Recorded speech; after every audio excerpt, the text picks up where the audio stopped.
A shocking feed and its ripple effects. The reaction of Bryan Kohberger's friends. When childhood friends of Bryan Kohberger heard about his guilty plea, it was a moment filled with shock and disbelief. Just this past Wednesday, Kohberger agreed to plead guilty to the murders of 4 University of Idaho students, a case that has captivated the nation since November 2022. This unexpected decision brought deep reflection and anxiety among those who knew him well, as they grappled with the implications of his actions and this legal outcome. But here's where it gets controversial.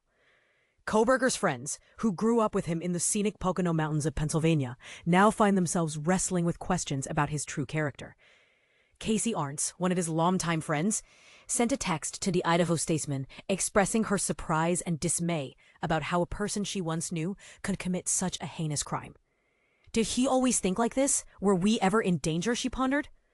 And this is the part most people miss. Though they hadn't stayed in close contact over the years, Kohberger's abrupt arrest in December 2022 was a stark reminder of how drastically lives can change. The seemingly harmless young man, with a love for video games and the great outdoors, was now facing grave charges for the tragic deaths of 4 young students.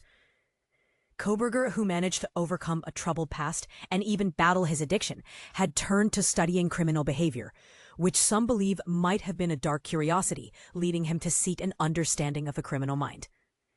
To truly comprehend the psychology of a killer, he might have felt that he needed to experience it himself, explained Jack Baylis, another friend.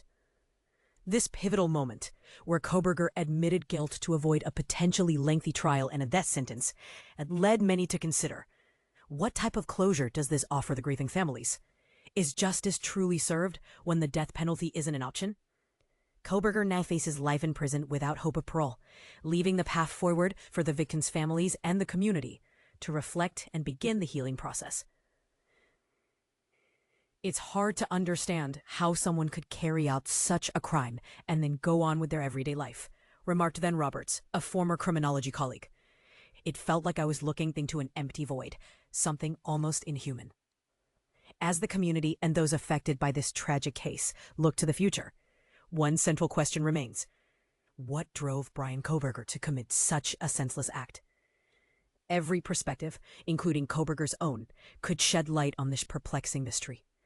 What do you think? Can genuine understanding of the human psyche ever justify such actions? Share your thoughts in the comments.